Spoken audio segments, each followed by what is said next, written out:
Copa അമേരിക്കയുടെ final അപ്ഡേറ്റ്സുമായി soccer talk എത്തുന്നു. Latin അമേരിക്കക്കാർ മധുരക്കോപ്പയുടെ ഫൈനൽ ആവേശത്തിലാണ്. ആവേശകരമായ ഫൈനൽ മത്സരത്തിന് രണ്ട് വമ്പന്മാർ ഒരുങ്ങിക്കഴിഞ്ഞു. ഒന്ന് അർജന്റീനയാണ്, പിന്നെ കൊളംബിയയും. കൊളംബിയക്കാർ തീർത്തും ആത്മവിശ്വാസത്തിലാണ്. കാരണങ്ങൾ പലതാണ്. അവരെ തോൽപ്പിക്കാൻ കെൽപ്പുള്ളവർ ഇന്ന് ഫുട്ബോളിലില്ല എന്നതാണ് സത്യം. സൂപ്പർ താരം റോഡ്രിഗസും ഫോമിലാണ്. കൊളംബിയ അവസാനം തോറ്റത് 2022 ഫെബ്രുവരി 2 അർജന്റീനക്കെതിരെയാണ്. വീണ്ടും അവർക്കെതിരെ ഏറ്റുമുട്ടുമ്പോൾ എന്ത് സംഭവിക്കും?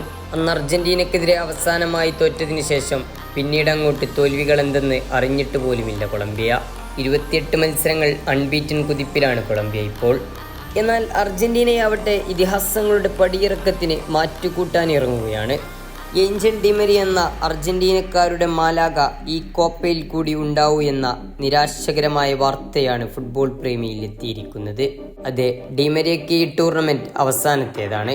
ഇന്റർനാഷണൽ കരിയർ ഇതോടുകൂടി അദ്ദേഹം അവസാനിപ്പിക്കും. എന്നാൽ സൂപ്പർ താരം ലിയോണൽ മെസ്സിക്കും ഇത് അവസാനത്തെ കോപ്പയാണ്. പുതിയൊരു കോപ്പക്ക് അർജന്റീന എത്തുമ്പോൾ ഇനി മെസ്സി ഉണ്ടായേക്കില്ല. എന്നാൽ 2026 ലോകകപ്പിന് അർജന്റീന എത്തുമ്പോൾ ലയണൽ മെസ്സി നായകനായി തന്നെ ഉണ്ടാകുമെന്ന പ്രതീക്ഷയിലാണ് അർജന്റീനക്കാർ.